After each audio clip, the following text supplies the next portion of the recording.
one suggestion I have, if you're really keen on change,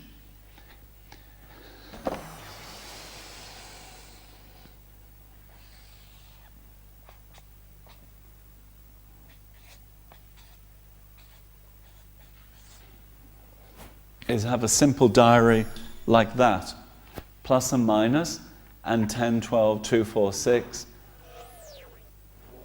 And then what you do is say at 10 o'clock, you look at what happened in the last 2 hours.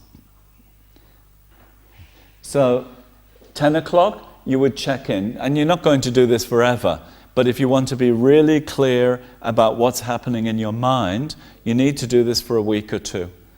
Because with this diary, you start to have an understanding of the pattern that's running through your mind. So when you stop at 10, what happened between 10 and 8 o'clock?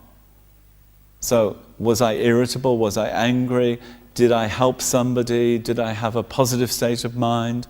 So on the plus side, you would write 2 or 3 words to describe your positive mind. And on the negative side, the things that you regret. So it's important to think about regret rather than guilt. Okay, guilt means I've been a bad person, what can I do? That's the way it is. Guilt stops you. Whereas regret says, I know better now and I would like to change. So regret promotes change rather than guilt, which stops you from change. Okay? So in the MAD, the D, not just dedication, but having something to feel positive about. So over the day, I did these positive things on the left-hand side. I helped somebody, I mentored somebody. I could have been angry, but I chose to be patient, etc., etc. So you're looking for those positives.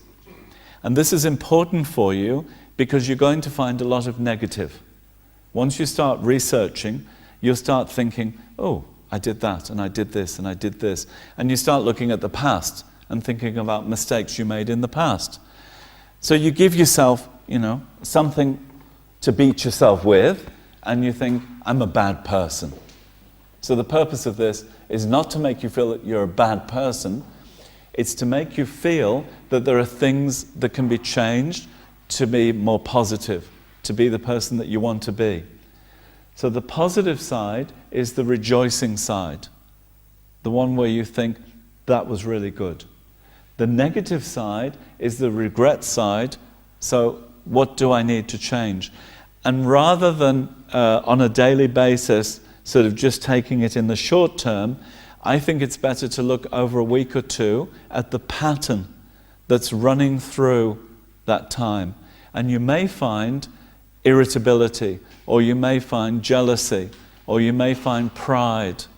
Subtle things that can be there constantly. So on the negative side, yes, if there's something very, very strongly negative, of course you must do something about it. But we're looking for more the pattern. What's the negative pattern that runs through your life? And you may find something like worry. I'm constantly worried. Whether it's 10 o'clock, 12 o'clock, 2 o'clock, 4 o'clock, 6 o'clock. When I check in with my mind, I'm worried about something. So then even though you thought, if you can solve the problem, why worry? If you can't solve the problem, why worry? Still I'm worried. Right? So then I need to do something about worry. Or irritability. Driving to work, I was irritable. When I arrived at work, I was irritable. When the computer crashed, I got really irritable.